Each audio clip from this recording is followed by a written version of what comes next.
All right, everyone. I should be live, and if I am, please let me know in the chat so that way we can get started because we have a little bit to talk about tonight. And generally, these types of scenarios might not be considered to be directly related to preparedness. However, with the current state of our country and the way things are going and this current trajectory that we're on, I would say it is relevant and it's something that we need to be considering, especially based on the fact that we have just seen the second assassination attempt on Donald Trump, which means things are going to get more tumultuous. And the next attack, which is likely in the works, not necessarily a guarantee, but something that's definitely of a high risk, is going to be much different than what we've seen so far due to the failures of the previous attempts. And this is something that we should all be prepared for, both mentally and in regards to what could happen to the country thereafter because of the spiraling capacity of how tumultuous these election cycles are and the current fervor within the political sphere, the way people feel, the way Americans feel, and how everything else is culminating into this very divisive and what could easily eventually become kinetic scenario. So I see 5x5s rolling in. David Baise says so. We also have Chief Prepper saying howdy. Good to see you as well. Concerned Citizen says magic, and I say Concerned Citizen, and now we've said each other's names. Jeffrey Starn says it's bananas, and I have to agree with you. Of course, Midway USA, the biggest supporter of the channel, a very American company, and I very greatly appreciate their support because it's not only about them providing equipment and other things for me to review and check out and provide you with in the sense of an opinion, but it's also because they support people like myself and this community, which a lot of major companies aren't willing to do. So I really appreciate that because I'm not necessarily the most marketable or brand friendly person you'll ever meet. So it was an SKS, says Kevin Brown, and that is accurate. We'll talk about that a little bit later, but it was definitely some sort of sporterized SKS. And there's some reasons behind why that might have been, which we'll also discuss. So 5x5, Mr. Magic says, tack to squirrel. I think that means we're good to go. Of course, magicpepperbeef.com. I always mention that for the live streams. They support these live streams directly. If you want shelf-stable, freeze-dried beef that'll last at least 10 years, if not forever, check that out. And use Magic Prepper as your code for 15% off. That's magicpepperbeef.com. Now, here's the thing. Tonight is going to be structured in the way that we're going to discuss the first attempt, not at length, but just as a reminder as to the events that occurred there. Then we're going to talk about the second attempt because obviously that's just recently happening and we're also still getting new information about it. But it shows a level of escalation when it comes to the sophistication of these attacks and the perceived, at least at this point in time, because we don't have necessarily proof, but we have lots of evidence of the direct involvement of people from outside of the shooter's immediacy. When I say that, what I mean is their inner circle, right? So this other person who just recently committed this attempt clearly had connections with people who are far and beyond what the first shooter had. So we're currently witnessing an escalation of sophistication, which is problematic because, well, first off, it's not problematic that it was a failure, but the problematic aspect of it failing is that the next attempt, which I personally believe is likely, is going to be even more sophisticated due to the increasing necessity of success from those who are within that want to see this happen. And to make it very clear before we go into this, because I need to make sure that, well, whoever my handler is that watches these live streams is aware of my personal feelings on it, and so that you all are aware as well. No, I do not want to see anything bad happen to Donald Trump. I don't want to see anything bad happen to anybody when it comes to the public and politics or anything else along those lines, because it's something that we do not need at this point in time for our country. But on a more personal level, I do not want to see another attempt, and I do not want to see a leading candidate be taken out of this current election cycle in that manner. I think that's awful. It'd be an atrocity and it would be a tragedy for the nation. And it's not something that anybody should wish upon anyone. So just want to clarify that because misconstruing things that I say is definitely something that's probably going to happen. Now, there's a lot of weird information going on. I see here somebody's already mentioning things along the lines of, oh, they were both in BlackRock commercials and stuff like that. There's a lot of strange information there. There's a lot of let's just say, conflicting concepts, whether or not they were behind the commercials or anything else. That stuff to me doesn't matter as much. What we're examining today is how these attacks have escalated and what we should expect next and what you should prepare for. Because what's happening and what you might not be aware of is there's an inner struggle within all of the entities everybody considers to be one way or the other, right? So if you're talking about the executive branch of the government or intelligence agencies or federal law enforcement or whatever it may be, it's not like you can just blanket state, well, the FBI clearly does a bunch of bad stuff that I don't like, so therefore they're clearly operating on one side of this equation. There are people inside of every organization who are on opposite ends of what their end goals are. And right now, that civil war that's happening within a lot of these organizations is starting to spill out into the public, especially based on some of these current operations that we're witnessing, which is basically the only way to describe them at this point in time. So, we're going to frame things tonight. The first shooter, okay, Thomas Matthew Crooks, right? I'll go ahead and throw up a little article here in order to kind of build some context as well as to kind of jog your memory muscles. FBI shares new details in investigation of Donald Trump shooter Thomas Matthew Crooks. This is from USA Today. There's clearly a bias here and all kinds of stuff. And I do want to demonstrate that to kind of show you that these people who work within these organizations and who have the leash on some of these media entities clearly drive the narrative in a certain direction, which should tell you who you're really having to concern yourself with when it comes to wanting to maintain a level of liberty as a prepared person, right? We're trying to build up self-reliance. These people don't like that. That's something you should be considering when it comes to your personal viewpoints. I don't know how else to say it. But Matthew Thomas Crooks, right? So we have this whole thing going on now. Like, listen to this part, because this is a part that's very interesting to me. The FBI revealed new details from the investigation into the assassination attempt against former President Donald Trump in a Wednesday call with media. This is from about 3 weeks ago. Including that the shooter engaged in detailed attack planning well in advance of the rally. But more than 6 weeks after the attack, investigators still haven't uncovered a motive. Right? So right there, full stop, we know that this article has a certain level of bias because the motive's very clear to anybody who has two eyes or even one eye or even blind people who just listen to the reports, because everyone knows exactly what's going on here, and yet the media just still can't admit that there is a motive, because it's possible that he actually looked up Joe Biden events as well. Therefore, could have been him too, right? So we know what side of the argument these people are on. But the Thomas Matthew Crooks situation, the thing that I want to bring up about it in order to kind of start this conversation tonight is that this was someone at current, let's just say, metrics, right? The data that we have access to and the evidence that has been given to us, and just the simplicity and lack of overall understanding of the tactics required to have a successful attack in that manner, tells us a few things, right? And this didn't matter as much until this second assassination attempt occurred, which is why we're having this discussion. Thomas Crooks, first off, this is how you accomplish an attack or an assassination without having direct involvement. Now, there may have been some level of direct involvement, don't get me wrong, but we're not going to have the level of breadcrumbs available to us thereafter compared to something that we're witnessing happening right now. Why do I say that? So this person was likely easily affected by ramped up media campaigns, by social media influence, and they have people who go into these spheres of influence to reach the right type of people that are easy to access and willing to act based on their level of aggression and their level of passion surrounding a certain topic.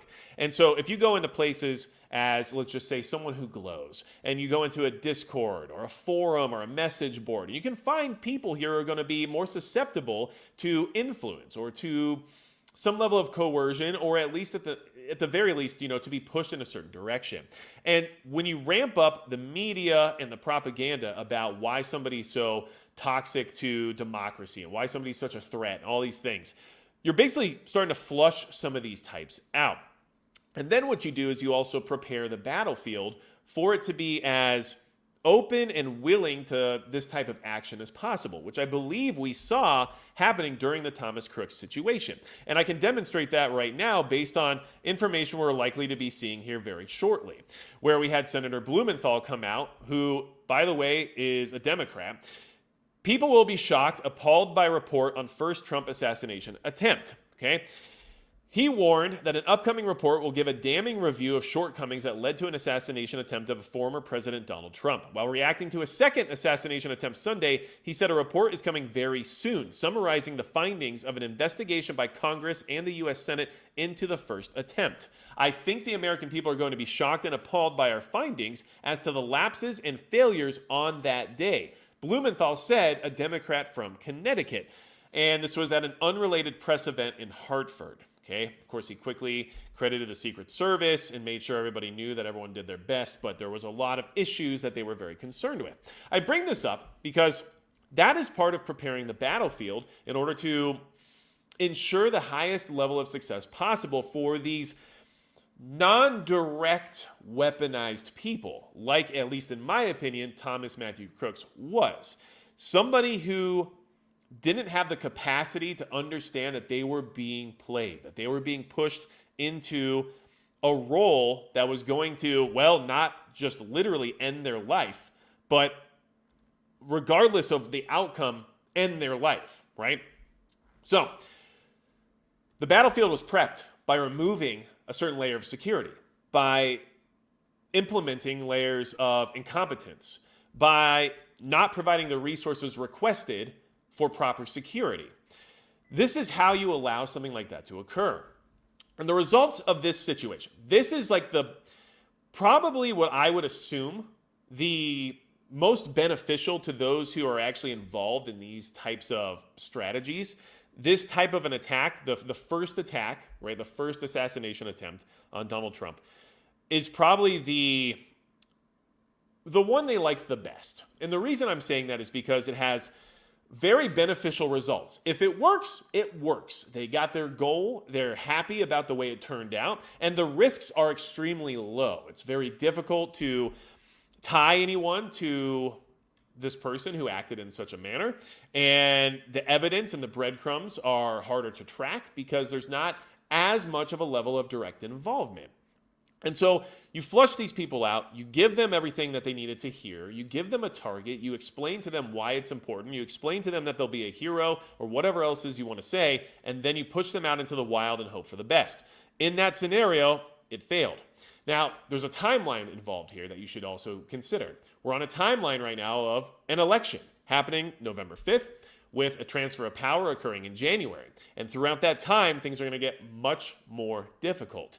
And so before the election is the easiest time for them to accomplish their goals because of the fact that without this candidate on the actual ballot, right, they still will be, and there's still someone who will fulfill that role even if things were to go in the direction that some of these people seem to hope they will. In that scenario, there won't be the level of confidence and there won't be the amount of voters required in order to ensure that there is another Donald Trump administration. So this is why they're trying this decapitation tactic right now, okay? And that didn't work. So Thomas Crooks failed, right? The dragnet approach of just trying to figure out if you can get somebody to get out of their house and do it without actually having to directly involve yourself or pay them or incentivize them or coerce them or even have to have made eye contact with them at any point in time, that strategy failed. So the second assassination attempt escalates from there because we're on a clock. The clock is ticking. And because the mission originally was unsuccessful, they move on to plan B, which was involving Ryan Routh, okay? So, or is it pronounced Ruth? I don't know. I don't trust anybody's pronunciation of anything anymore, especially my own. So, our Boyd, ready to bleed. Tim Walz made sure I have plenty of tampons. Well, there you are. At least you're prepared in that regard. Unfortunately, probably not in the way that any of us really needed to be prepared, but here we are. This is where we're starting, okay? Now, this person is the most recent would-be assassin. And this is where things get more interesting. And if we just look at this in the context of, oh, another assassination attempt, then we're failing to connect the dots. We're failing to understand that there is another layer to this. And when I say that, what I mean is that there's clear escalation of professionalism here. Not saying this guy was a professional per se, but that the involvement with him had a level of organization, okay? I'm saying things the way I am tonight, by the way, in order to get the message across without having to say the things that may cause me an issue. I hope that clears that up for you. So, alleged would-be Trump assassin Ryan Routh, 58, of Hawaii, echoed Harris Biden's anti-Trump rhetoric as he backed Dem candidates. This is from New York Post. Okay, the alleged gunman, who authorities said targeted former President Donald Trump while he golfed in Florida on Sunday afternoon, previously declared on social media that democracy is on the ballot this year and we cannot lose, echoing the anti-Trump rhetoric used by Vice President Kamala Harris and President Biden. Law enforcement sources identified the suspect as Ryan Wesley Routh, 58. Routh, who has a lengthy criminal record from North Carolina, frequently posted about politics and exclusively donated to Democratic candidates and causes dating back to 2019.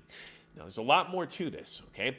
But going back into why we're discussing this tonight, because we're building a profile for a case, right? And we're making a case as to what to expect next in the sense of what the next attacker will be, right? So this unknown entity, this anonymous or just shadow person that doesn't exist yet is what we're going to profile tonight, because there's a trajectory here that's pretty clear, and where it ends is extremely concerning, okay?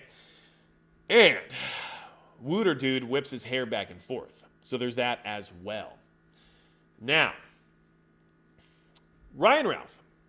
So the clock is ticking, right? We're getting closer and closer to the election. November 5th, it's coming up quickly.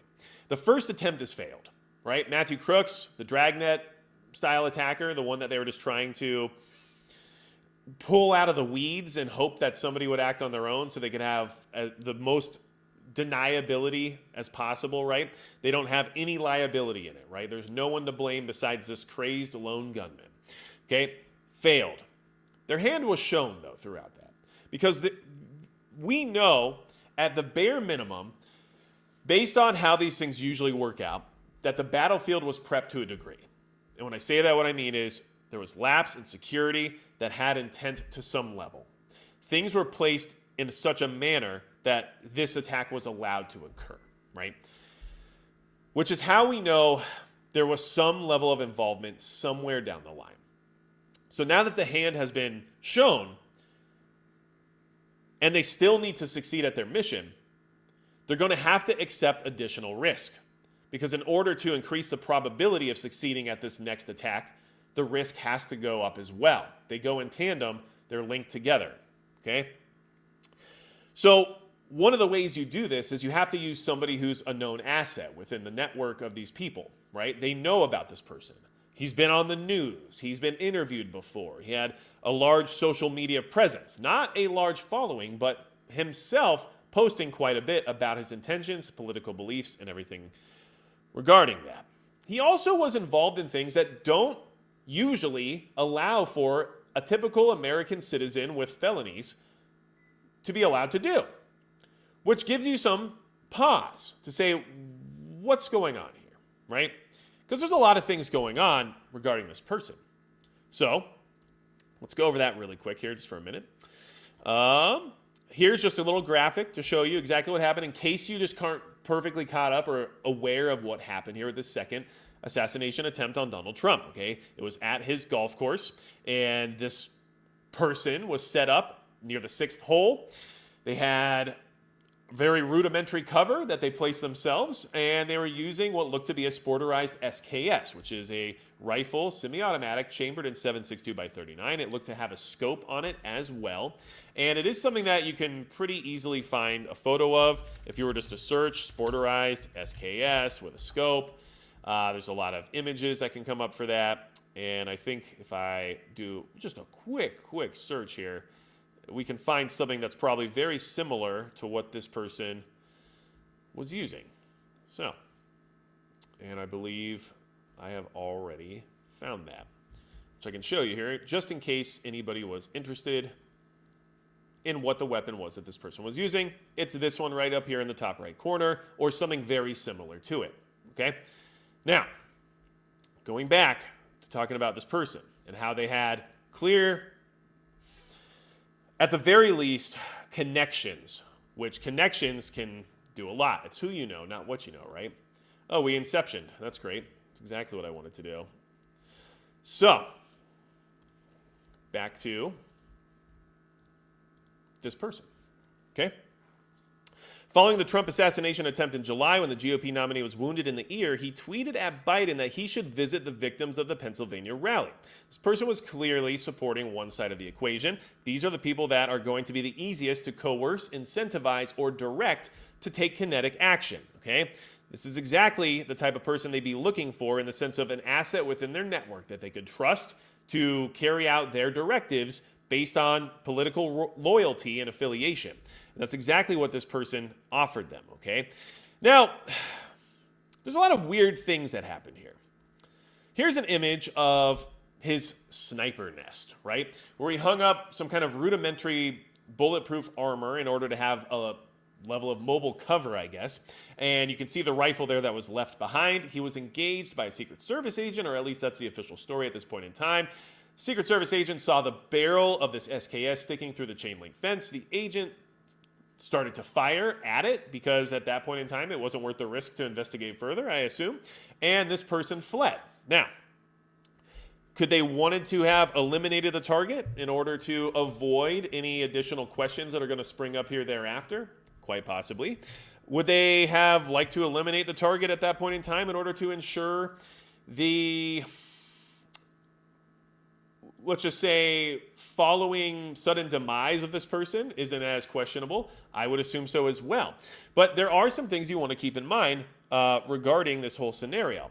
This person arrived at this location at around 2 o'clock in the morning, almost 12 hours before Donald Trump was at this golf course golfing, heading towards this hole. And the other thing to consider in this situation is the fact that this was not on a schedule. There was no golf event for Donald Trump scheduled that anyone in the public would have been aware of, which is another red flag indicator of this person having some level of involvement. How did they get this information? Why would they know where to set up and where to be at what day and what time? And how would they have that much of a heads up that there was going to be such an event, based on the fact that they had apparently at least a 12-hour notice that this was going to happen? So people inside that are aware of these events that are going to be partaken by the former president are giving this information to someone, okay? So keep that in mind. So while we're talking about this person, okay, as an asset, as somebody who had some level of intel given to them, okay? Kryptonian says he had connections to ex-Taliban members and wanted to send them to Ukraine. We're going to talk about that here in just a second, okay? But there is some accuracy there, all right? So you use this person. This guy's easily incentivized and everything else, right? Now, this guy's more experienced than the previous randomized attacker. He has experience doing things that are a little bit further and beyond the typical person, especially somebody who's low IQ and low intelligence enough to suddenly decide to go out and make such a hasty decision to basically end their own life in order to support a cause, right? So this person was traveling to Ukraine, and at the very least, we're not sure 100% about this person's supposed military service within the Ukrainian battalions there, which there has been some documentation provided where that might be the case. But this person, at the very least, was publicly trying to recruit mercenaries to come help the Ukrainian military, okay? That is not typical of somebody like a Thomas Matthew Crooks, right? That person's not jumping in an airplane, traveling to another country and starting to set up these recruitment marketing ploys, which is basically what it was. So, what does that prove? Well, here, let's just talk about a couple quick things here. This person was associated with the Azov Brigade in Ukraine, which many of us are aware of has affiliations with prior socialist parties that have a relatively negative demeanor, right?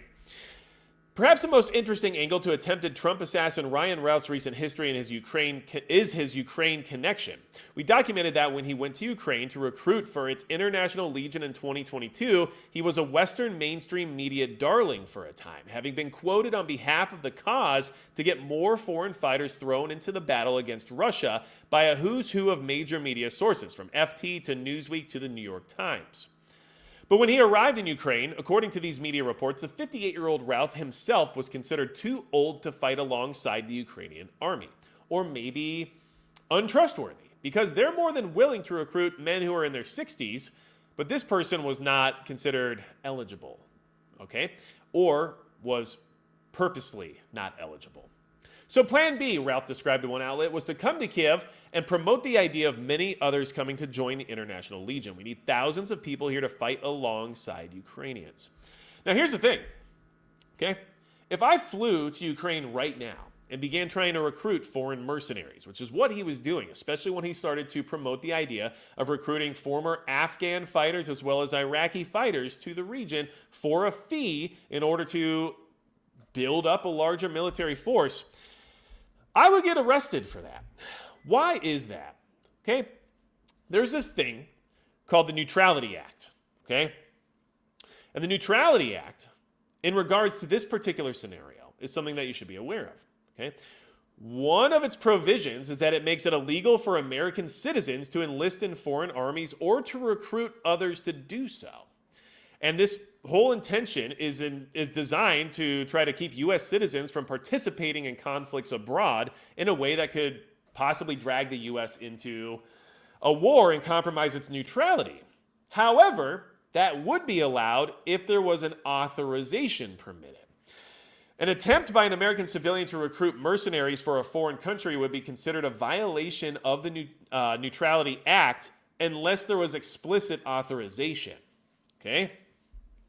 So this person, at least at face value, would have had to have some level of authorization to be so publicly recruiting for a foreign military as a United States citizen, or he would have been arrested as soon as he made it back to the U.S. mainland, which clearly wasn't the case because he was able to move freely, acquire weapons, and try to assassinate former President Trump. These are things you should be considering. This person is not at the level of Thomas Matthew Crooks. Okay? Ryan Routh is the next level of assassin. Not a professional. Not by any means. But plugged in. Associated. Part of an organization. Or at least had some level of involvement from those who would like to be involved. Right? Now, there's other things we need to talk about here as well regarding this entire situation, okay? But really quickly, I want to jump over here in the chat because people probably have a lot going on. So I do see by the poll tonight that 65% of you are subscribed and got notified, and that 31% of you are subscribed but were not notified. So that is just the name of the game at this point in time. I'm doing the best I can to try to get the information out, but it's clearly not always going where it's supposed to. So if you want to help out, make sure you share this video, hit the like button, subscribe if you're not subscribed. All those things will help because this information to me is important. We're on the edge of a knife when it comes to the stability of our country right now. And there's some things that are happening that I think are very clear indicators of a major change we're about to face one way or the other. And we have to be prepared for that because it's being forced upon us one way or the other, right? So, not to mention, regarding that whole Neutrality Act and the fact that this person is buddy-buddy with the Azov Battalion, which, by the way, if you're unaware, likes to use the same symbolism as one of our primary enemies from World War II. The CIA is very much involved in Ukraine. So this is actually from a report from the New York Times, which we're going to talk about the New York Times here in just a second as well, because they have some other information about Ryan Routh and the second assassination attempt that I find well, actually valuable, but also very demonstrative of their agenda. But interestingly enough, their other reporting here would probably not have been published post the information we currently have. But luckily for us, they wrote it before this happened. CIA in Ukraine, why is this not seen as a provocation? Okay, the White House's messaging on the Ukraine war is built around two simple yet powerful adjectives. We are united in our condemnation of Russia's unjustified and unprovoked war of aggression against Ukraine. The unjustified and unprovoked line has been used numerous times. This message conflates two important yet fundamentally different issues. There's little question that Russia's invasion has wrought havoc or wrought a horrific human toll on Ukraine and upended European security in ways that few anticipated prior to February 2022. But it's also not without its context, which includes a litany of grievances that, however unjustified from the perspective of the West, constitute what the Kremlin saw as a sufficient provocation to initiate the most destructive war in Europe since 1945. An explosive New York Times expose by Adam Entus and Michael Schwartz sheds light on major developments preceding the full-scale invasion of Ukraine. According to the report, the Ukrainian government entered into a wide-ranging partnership with the CIA against Russia. This cooperation, which involved the establishment of as many as 12 secret CIA forward operating bases along Ukraine's border with Russia, began not with Russia's 2022 invasion, but just over 10 years ago. Okay? Understand that the CIA is heavily embedded in Ukraine. And that if an American citizen is in Ukraine trying to recruit foreign mercenaries to fight on their behalf, and I'm talking Afghanistan fighters and Iraq fighters, people who are from the Middle East that wanted to leave and come to Europe in order to fight for money. And this person was trying to tap into contacts that they supposedly had regarding being able to facilitate this. So the CIA knew this person. They're heavily embedded in Ukraine, and this person's extremely public on Newsweek, the New York Times, doing videos all over the internet, as well as having gigantic displays in Kiev where they're trying to recruit people from other countries to fight in this war. At the very least, at the extreme minimum, he was on the CIA's radar 100%. This person had felony charges for possessing a weapon of mass destruction, which from my understanding was a machine gun, right? Which was considered to be a weapon of mass destruction based on jurisdiction. But this person had felony charges of all sorts of, I believe, 50 or so charges listed on their criminal record, but felony charges involving weapons. And somehow they're released out into the wild, allowed to travel to Ukraine, recruit mercenaries even, and be all over the media doing so publicly without any reprise, especially based on what the Neutrality Act or even the Foreign Military Assistance Act would say you couldn't do or shouldn't be able to do as just a civilian. And so the evidence starts to show you that there is clearly something more to this than just some random guy, some nut job who decided to do something, right? I don't know about you, but if I had a weapons of mass destruction charge on my record, I'm pretty sure I wouldn't just be flying all over the world willy-nilly working in those capacities and somehow assumingly receiving government authorization in order to recruit foreign mercenaries for a conflict that's not involving the U.S., technically, right? So,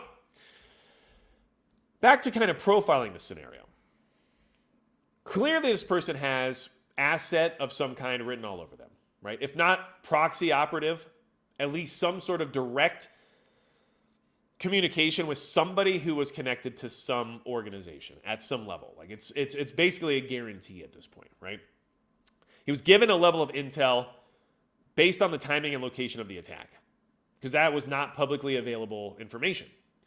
Who disseminated that information to him? This guy is not a sleuth, right? This guy is not of the IQ level required to be, like a hacker or something like this. You can tell just from the interviews and the way this gentleman spoke and everything else. And I don't know why I called him a gentleman, because honestly, he's a piece of shit. But still, I think we all know that this person is not of a certain intelligence level.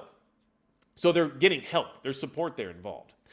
Now, one of the reasons this person gets chosen, right? Because you might say, well, why'd they choose this guy then if he didn't have a high propensity of actually being able to pull this attack off, right?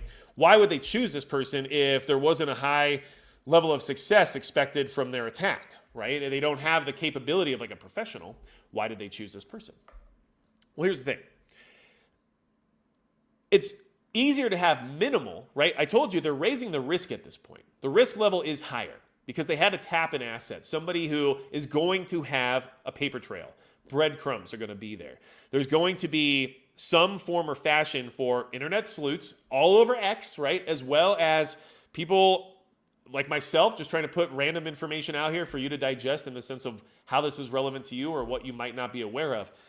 It's going to be picked apart by the internet, okay? So they know this. So they choose this person because they have a minimal direct liability by presenting this appearance of amateurism, okay? And this appearance of amateurism is easily presented because they can use social media history to show that this guy's a little unhinged, right? This guy's maybe not the most grammatically correct. This guy isn't necessarily buttoned up, let's just say, right? And then we also have the amateurism of equipment choice. This guy's using homemade body armor panels as cover, clearly doesn't have a fieldcraft background, isn't using the skills or the training required for somebody who would actually do this on a professional level, right? And is also using an SKS sporterized rifle with a scope, which is definitely not the most ideal weapon platform for their intended purpose, which does give you some things to consider regarding the weapon as well. Why are they using a weapon that has more of a Soviet design to it? Why are they using a weapon that would have a Soviet created cartridge, a 7.62 by 39? Why are they using a subpar weapon system that they most likely didn't acquire legally due to their felonious status, right? This person was a felon for possessing a weapon of mass destruction. Like you don't just easily get your firearms rights back from that, right? Which, by the way, like I'm not necessarily a proponent of that entire situation because we stripping people of their rights creates a lot of issues, in my opinion. But regardless, the way things are right now, there's no reason this person should have had such a rifle. So possibly is that in order to establish a level of narrative in case this person actually escaped, because clearly their MO was to leave the rifle behind, right? Because for me, if I'm in a situation that is revolving around a kinetic activity, I'm not leaving my rifle behind unless I absolutely have to. This person seemed like they planned on leaving it behind in the realm of having this very, Soviet or Middle Eastern looking weapon system that would be more reminiscent as to what they use, especially regarding some level of terrorism, right? So understand that, but that's just something to speculate on. But the simplicity of the attack plan was also how they could present this level of amateurism. This wasn't some kind of complex, high-tech attack, right? A guy drove to a golf course, hid in a bunch of bushes for up to 12 hours, and basically popped out when the time was right, but did it too early and got himself shot at, so he had to flee. This is not a sophisticated attack, which is good for those who organize these types of events because they can use the media, right, for their smoke shield and say, look, this guy can't be a deep state asset or anything along those lines. Clearly, he doesn't even have any level of professionalism. Sure, he knew people in the agency, and yeah, he was overseas, and yeah, he might have had authorization, and yeah, of course, we're aware of him. Yeah, he was on our radar. Yeah, the FBI talked to him in 2023, and by the way, which happened. But yeah, there's a lot of things that are going on here. But all in all, like, there's no real proof here because clearly this guy was, isn't a professional, right? So in this situation, even if he had been successful, and there would have been fingerprints all over the situation to point towards involvement of a direct capacity from people who would like to see this outcome, it would still be hard to pin down in comparison to someone who's a legitimate payrolled asset, right? Which I understand. They're not technically on a payroll when they're at that level, but I'm just trying to demonstrate that as someone who is actually within an organization, not just some proxy network asset they decided to use for their purposes, right? And for all we know, this person was incentivized or blackmailed to a degree. Coercion is definitely a method, and this person has put themselves out there so much that it's probably very likely that these organizations have ways of pushing him to do things, right? Not to mention, there's also a lot of speculation as to whether or not that was his intended role or initial role until things had to change, but there's more information coming out on that eventually, I'm sure. So, that being said, okay, now we're framing, once again. Thomas Crooks, the first attack, the least amount of risk, but also the least likelihood of success, failed. Very closely failed, though. That was almost a success. We got really lucky, okay? Second attack. The clock is now ticking. The pressure is on. We're getting closer to the election. We're all aware that there might be some stuff going on here regarding possible assassination attempts. So they have to keep moving forward more quickly, or else things will be found out as time goes on. So they push the next asset out with a little more risk, a little more direct involvement, a higher possibility of success. It failed. Okay? What happens next? Right? Now, just to kind of go over this really quickly, this man faces 2 federal weapons charges. He arrived at the former president's golf course half the day before agents spotted him. He was passionate about Ukraine and has self-published a book discussing assassination. Suspect insulted Trump in a book but never fired a shot. The media, the New York Times specifically, is trying to frame this once again as not an assassination attempt because of their concern for helping Donald Trump in the polls, for their concern of him gaining votes regarding sympathy, and for their concern of the fact that this will wake more and more people up to what's really happening right now. This is not a typical election cycle. I don't know if you've figured that out yet or not. Multiple assassination attempts on a presidential candidate, that's a pretty rare event. Why are they getting so desperate? The desperation is because of control. It's being lost daily. And if Donald Trump gets reelected, the people who are currently in control do lose some of the leverage they currently have. Yes, are there people who are going to be playing both sides regardless of what the outcome is? Of course. But if you're going to sit here and explain to me that a Kamala Harris presidency is going to be the same as a Donald Trump presidency, then I'm calling cope. Because right now, things are at a boiling point.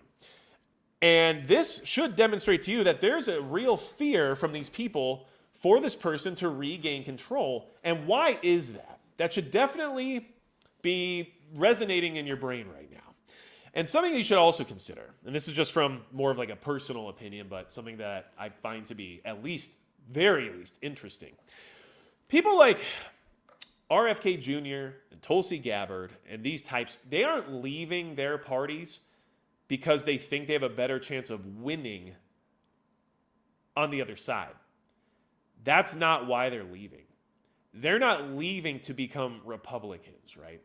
They're leaving because there's a coalition forming right now of people who may actually be invested in what America is supposed to be. And they've realized that there's only really one way to try to re-implement that. And the only other way is the opposite. And so just please consider that as we move forward and get closer to this election cycle, because these people aren't choosing the easy way out. They're actually still dealing with the uphill battle, because this is a this is a regime basically at this point in time that is more than willing to get rid of its political opponents in a way that you would see in a banana republic, right? So this is very concerning. The man arrested near Donald J. Trump's golf course in Florida first approached the perimeter fence near the 6th hole about 12 hours before the former president would have teed off there, according to data retrieved from the man's cell phone. Okay? But officials say the suspect never had Mr. Trump in his sights. They are trying to build the narrative right now. They're building the narrative right now that this wasn't an assassination attempt because the person never actually shot at Donald Trump. And because of that, you should expect another one. Because when the next one occurs, it won't be the third one, according to the media, and according to half the country that doesn't know how to read. It'll be the second one, right? And in their minds, the second successful attempt is what they would like to report. And that is very problematic for the current state of our country.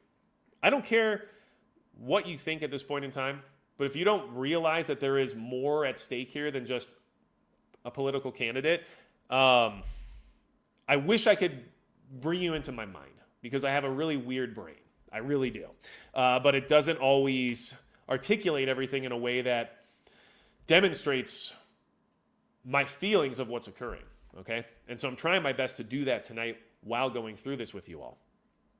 This person's only facing firearms charges currently. Be aware of that as well. I don't think that that would be the case if it were the other way around, okay?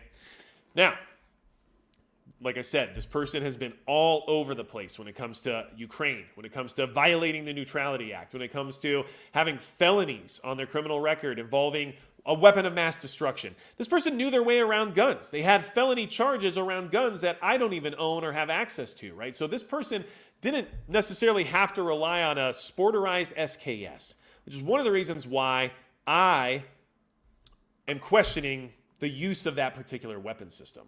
Because I think that there was supposed to be a level of deniability thereafter if they were not caught. They tried to not be caught. Don't forget that. They left their weaponry behind, they jumped in a vehicle, and they drove away.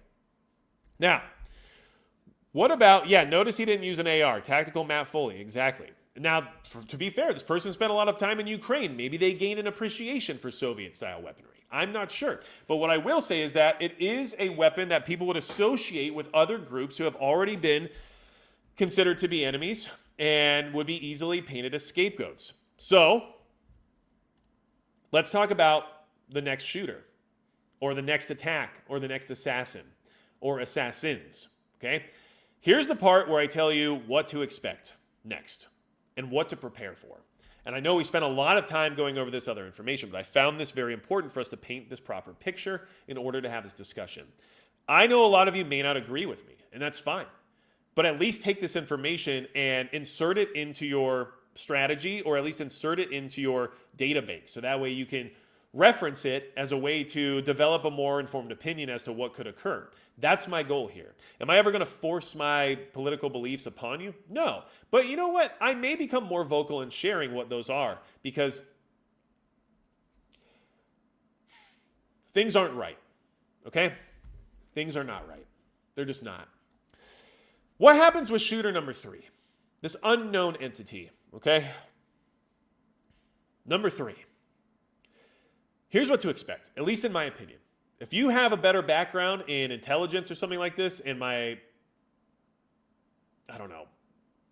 analysis is off, well, let me know and tell us in the chat, because honestly, it would be beneficial for us. But here's what I believe. This next attack, which I'm assuming is going to occur based on our current trajectory, the tactics are going to escalate because time's running out. We are already on a ticking clock. And when I say we, I mean they, okay? The people who are behind these types of attacks, the people who we do not want being part of what they're part of right now, the ones pulling the strings behind the shadows. And these aren't organizations. It's not the FBI, right? It's not the judicial branch. It's people. It's specific individuals, which is why a lot of this is so important. We have to start understanding that, I guess, a little bit more than just being able to put things into larger groups. They're running out of time. The last attack failed. The attack before that failed. Time is running out, okay? So, the organizers are becoming desperate. Now they're going to have to take a more direct and more professional approach. Let's fix this real quick. Something's getting weird over here. Okay? So, it really doesn't like to focus on me tonight.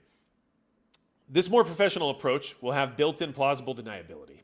This will be along the lines of something you would expect from an actual asset. Not somebody who's been tapped on based on being affiliated with a certain network. Not somebody who just puts out things on social media through message boards or through forums or Discord servers or whatever else it might be.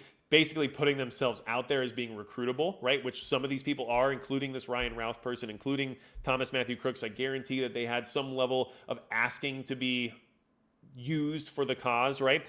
This person is going to be a professional, okay? They're going to take the risk of being exposed. They're going to risk exposing their involvement at the highest possible level they can while trying to minimize their footprint in order to ensure success. If they don't take the risk of being exposed, they risk having another failed attempt. And they can't risk that because the time is crunching. They're getting less and less time the closer we get to the election, okay? So they have the media in their pocket. It'll run cover for them, and they know this. So with all that understood, right, what are the likely attacks that I expect to see regarding this situation?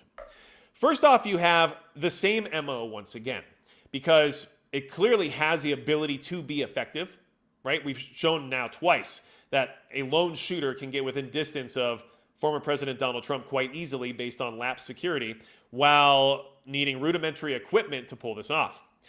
But this time you get a professional shooter who's got proper field craft and training, somebody who knows how to actually hide themselves, who knows how to be at a certain amount of range that's still providing them with a high probability of first round on target while also giving them the amount of time required for an exfil or an escape, right?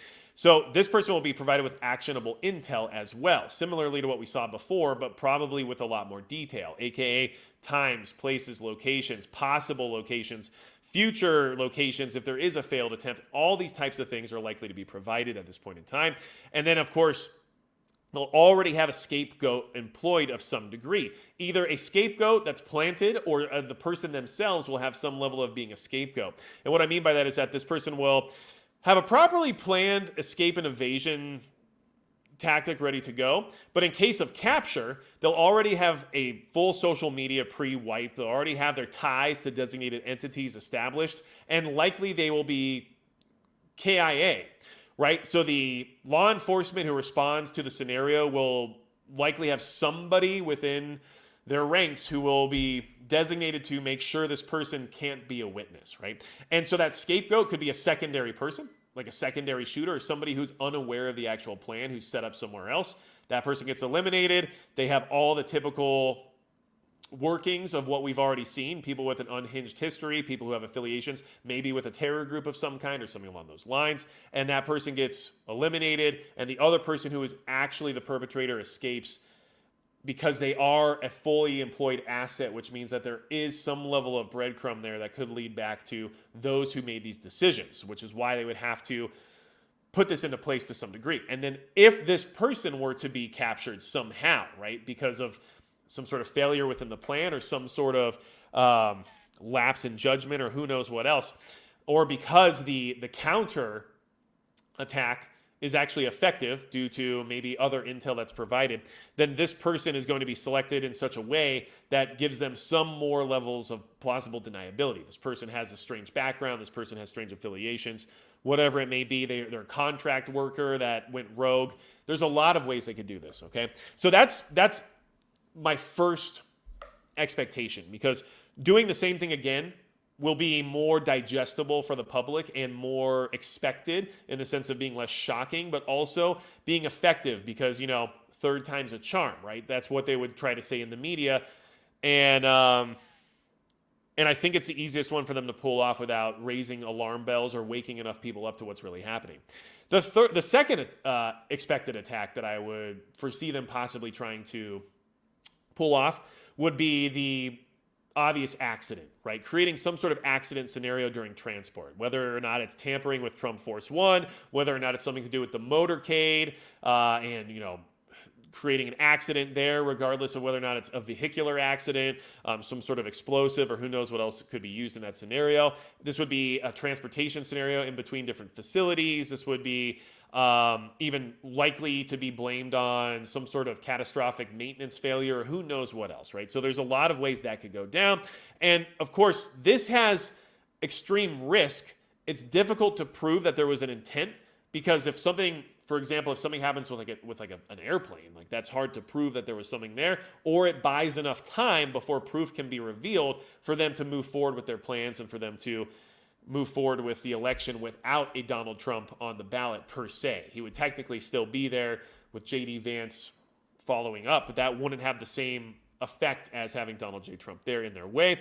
And then at the same time, it would be extremely risky because if it was intercepted, if this attack or this accident scenario was intercepted by those who are working against it, the technology and the techniques and everything else that would need to be used to facilitate it and to make it look real and to make it seem like an accident would probably be easy to determine in the sense of where it was developed, where this plan was developed, who was behind it, what these techniques were that were being used were, where they originated, right? Like, so all these things go into play. And then the last expectation I have in the sense of this third unknown attack, right? So we're on number 3 now of this unknown number 3, because I do think that these are the 3 different attack scenarios that would be the most likely and what you should probably prepare for, would be a multifaceted attack. And so what I mean by that is that you have an overt kinetic attack. So a public attack, gunmen, explosives, basically terrorism, right?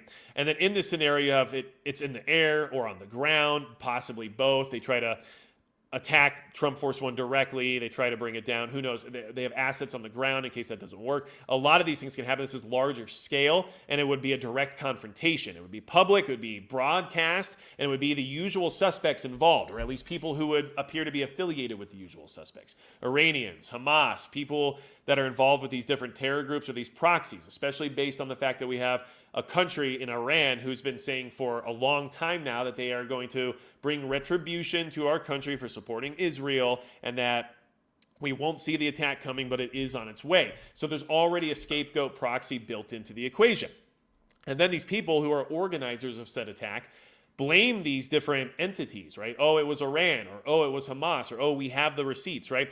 And then those people, these groups, right? So like Hamas, Hezbollah, Iran directly, whoever it might be, they don't have the capacity to deny that blame at that point in time because it would make them look bad. In fact, it would actually boost their morale and it would help their recruiting and it would actually position them with a higher level of power and reach than it had before when it comes to accepting that, yes, we did this, right? So even if this happens, and it's very public, and it's very explosive in the sense of this kinetic direct attack, a large-scale terror attack on a former president, which has already been threatened by some of these groups, right?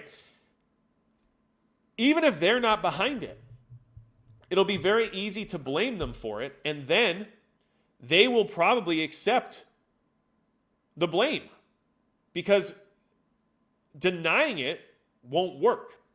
The media will say, we know you did it. The U.S. government will say, we know you did it. The outcome won't change because the U.S. government will say, well, you did this and we're going to attack you now, right? Even if it's not true, they can't come out and say otherwise because if they deny it, they're still going to get attacked, right? And we finally go to war with Iran, exactly what these people wanted. And if they accept the blame, we still attack them. But now to their community around the Middle East and around that part of the world, they're the ones who did this. And now they're the ones who have the leverage to recruit more people, to get more support, and to do all the things that they try to do as these terrorist organizations. And those are the 3 different expectations I have when it comes to a future attack. Number 3. Number 1 didn't work. Number 2 didn't work. And number 3, for them, has to work. Or else it will literally open Pandora's box because we will, as the American people, suddenly, at least, like, I won't need this, but a lot of people will need that to actually be aware of what's happening. To be aware of the fact that there is more to this than just people mad, right? And so, as someone who wants to be prepared, understanding this, and being part of this conversation, you need to look at this timeline with scrutiny. And you should be thinking about, okay, you ever heard of the October surprise? What's it going to be this year? Well, that will depend on if this third attack occurs or not. Because, of course, it could just not happen, right? But the expectation should be that it will, because that's just the way things have been shown to us at this point. And so you need to be prepping for a few things. One, October to be tumultuous. And when I say that, expect any level of disruption that you could consider to be disruptive to an election process. So what does that mean? That would mean internet disruption. That doesn't mean the internet's going to go down, but it could mean that things get a little dicey, right? We have service connection issues, we have cyber attacks, we have just the inability to access communications networks, right? Then I would also expect something to go down with the power grid. Maybe it won't, but it would be something that could easily be done, right? Anything that could disrupt this election cycle is going to be utilized because as of right now, they're afraid of losing, clearly, or else they wouldn't be going to these lengths. And that's just my opinion at this point in time. The other thing I would be considering in October is even disruption of basic services like the mail, USPS, UPS, who knows what, but any type of logistics system could easily be targeted or purposely slowed in order to create more chaos and create more problems, especially regarding things like mail-in ballots. So those are the things that I would be considering right now. How am I going to get by with no internet, no power, and no logistics, right? None of those things might happen, and that'd be the best case scenario. But those are the three things I'd be watching out for during October. Come November, once we have the results and everything else, I expect unrest of some kind. It could be nationwide, it could be localized, it could be just dependent on your region. Who wins, who loses, what type of unrest to expect will be determined by that. And, of course, the size of your population. So come November until January, you should be expecting to encounter unrest of some kind, okay? And this might affect travel plans, right? We might need to be where we need to be, depending, okay? And then January. So in January,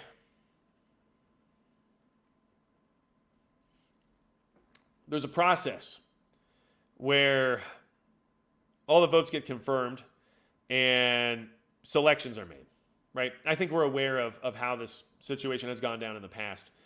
January, sometimes has some interesting things happen. This is where the last-ditch effort will occur.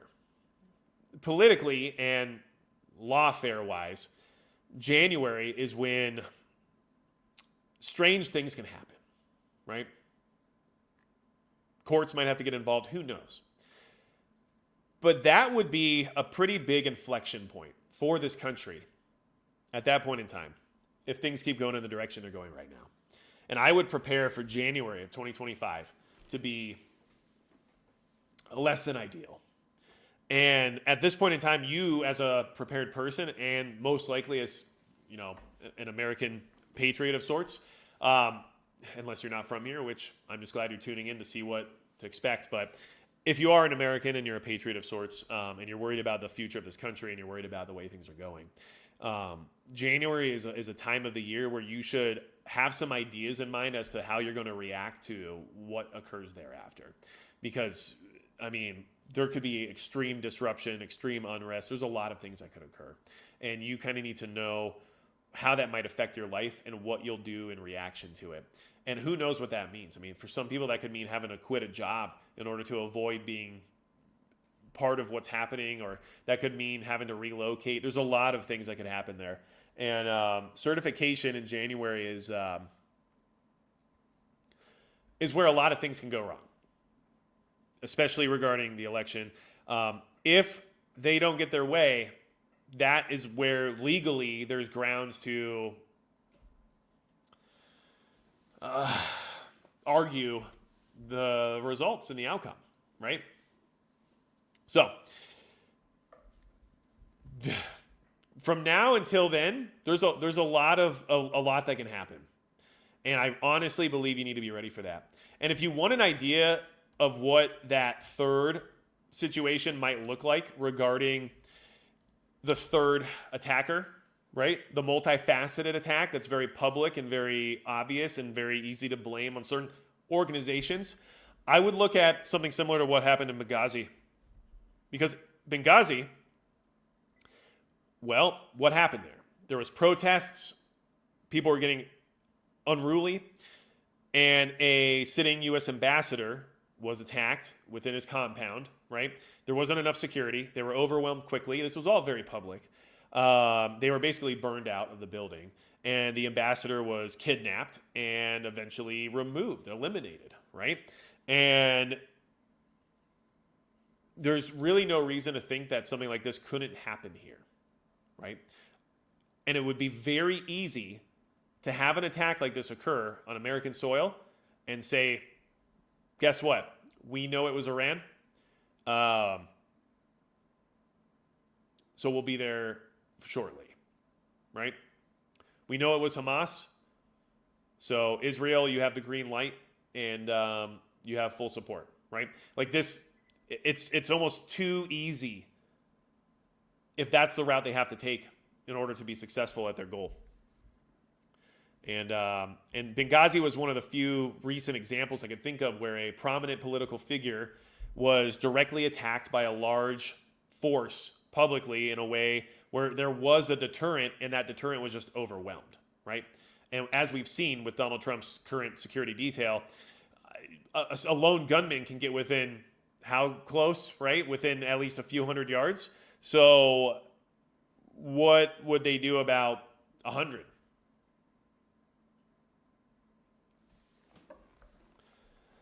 So this was a conversation I wanted to have. That's why tonight's thumbnail said we need to talk, because I don't just prepare to hide in a little hole for whatever happens and eat my Chef Boyardee and wait for things to get better. One of the biggest problems we have, especially as Americans, is that waiting for things to get better just hasn't worked out very well, has it? So we have to be preparing with the concept of things getting worse in mind and the possibility of needing to act in order to help maintain the health and the security of our local communities. I mean, I don't know how else to say it. So please be aware of this. Please make sure your preparations have this in mind. And please mentally prepare for this third possible attack, because there's really no reason at this point in time to believe it wouldn't occur, right? The fingerprints are all over these attacks now. The first one was more questionable because we just didn't have that direct involvement required in order to say definitively that it had some type of organization behind it. But this second attack that just happened on Sunday, I think we know. And somehow my hair has turned me into a British prince, which very much upsets me because it's not really how I identify. So listen, I appreciate every single one of you. I am doing the private live stream tonight. It's at 9:15, so in about 7 minutes or so. If you want to be part of that, you can hit the join button below and become a channel member. There will be a link on my channel page on the community tab to get into the private live stream. Also, if you want to join the Subscribe Star, that's another way to get into the private live stream. Why do I do these private live streams? To say thank you to the people who want to support me directly. I don't require any level of membership for my Discord server, which you can get to from my website, magicprepper.com.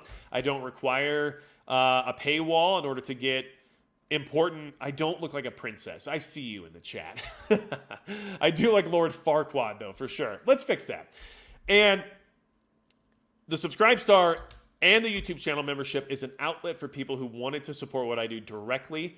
And my way of saying thank you is doing a private live stream for those people so we can have a chat. It's casual. There is no important or pertinent information shared in those chats because I always provide that for free to every single one of you as best I can, because it's more important to me that you all are as prepared as you can be than it is for me to have some sort of paid membership, right? But for the people who asked me to be able to support me directly because they appreciate what I do, I gave them a way to do that, and I also provided a way of me being able to say thank you. So that's the purpose behind that. I just shared the Subscribe Star link in the live chat.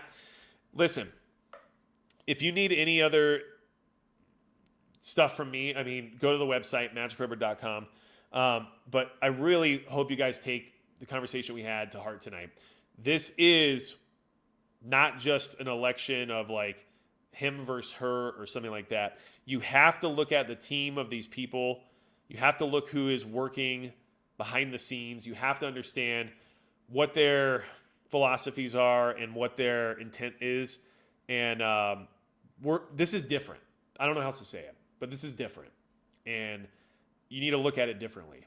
Because for many, many years, myself included, a lot of us have been black-pilled, or whatever you want to call it, to believe that the system is rigged and that there's no way forward. So what's the point? But the longer this goes on for and the more this information that comes out, the more I understand that that is a tactic used by those who would like me as a critical thinking person to divest myself from the equation, to make my decision to just leave is way easier for them than to try to convince me otherwise, right? So I'm not buying that anymore either.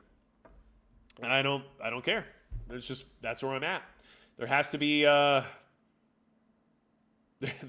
has to be something that changes here. So